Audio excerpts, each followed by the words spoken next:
মানবিক সহায়তা পাঠানোর জন্য মিয়ানমারের রাখাইনের সঙ্গে করিডোর চালুর বিষয়ে চলছে নানা আলোচনা সমালোচনা। এ নিয়ে মুখ খুলেছে জামায়াত, বিএনপি ও এনসিপি সহ বিভিন্ন দল। এটা দীর্ঘমেয়াদী জাতীয় স্বার্থের সঙ্গে সামঞ্জস্যপূর্ণ কিনা, করিডোর হলেও নিরাপত্তা ব্যবস্থা কি হবে, সেসব বিষয়ে প্রশ্ন তুলছেন অনেক কূটনৈতিক ও নিরাপত্তা বিশ্লেষক।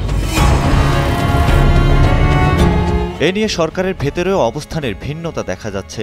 বছরের প্রথমার্ধে মিয়ানমারের রাখাইন রাজ্যে দুর্ভিক্ষের আশঙ্কা করেছিল জাতিসংঘ।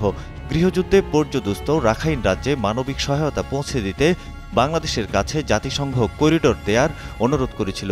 এ বিষয়ে গেল রোববার পররাষ্ট্র মন্ত্রণালয়ের সংবাদ সম্মেলনে পররাষ্ট্র উপদেষ্টা মোহাম্মদ তৌহিদ হোসেন বলেন, এতটুকু আপনাদের বলতে পারি, নীতিগতভাবে আমরা এতে সম্মত, কারণ এটি একটি মানবিক সহায়তা সরবরাহের পথ। কিন্তু আমাদের কিছু শর্ত রয়েছে। সেই শর্তাবলী যদি পালিত হয়, আমরা অবশ্যই জাতিসংঘের তত্ত্বাবধানে সহযোগিতা করব। টানা সপ্তমবারের মতো বেস্ট টিস্যু পেপার ব্র্যান্ড হিসেবে স্বীকৃতি পেয়েছে বসুন্ধরা টিস্যু। এরপর বিষয়টি আলোচনার কেন্দ্রবিন্দুতে পরিণত হয়। এর মধ্যেই গেল মঙ্গলবার প্রধান উপদেষ্টার প্রেস সচিব শফিকুল আলম জানান, রাখাইনে ত্রাণ পৌঁছাতে মানবিক করিডোর দেয়া নিয়ে জাতিসংঘ বা অন্য কোনো সংস্থার সঙ্গে সরকারের কোনো আলোচনা হয়নি। মঙ্গলবার রাষ্ট্রীয় বার্তা সংস্থা বাসসকে মানবিক করিডোর নিয়ে সরকারের অবস্থান ব্যাখ্যা করেন তিনি।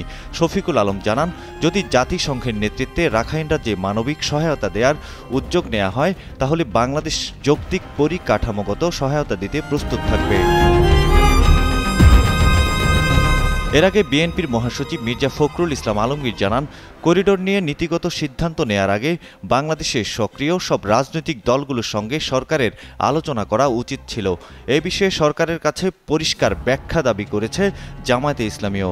একই বিষয়ে প্রশ্ন তুলেছেন জাতীয় নাগরিক পার্টি এনসিপির নেতারা।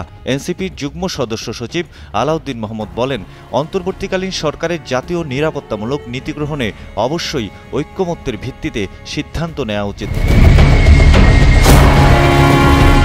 বিষয়টি নিয়ে এমন মতভেদের মধ্যে বুধবার জাতিসংঘ জানায়, রাখাইন রাজ্যে মানবিক সহায়তা পৌঁছাতে মিয়ানমারের অনুমতি লাগবে।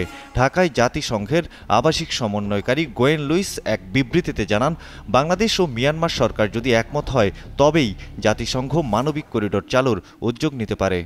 সৈয়দ মাহমুদ, কালের কণ্ঠ।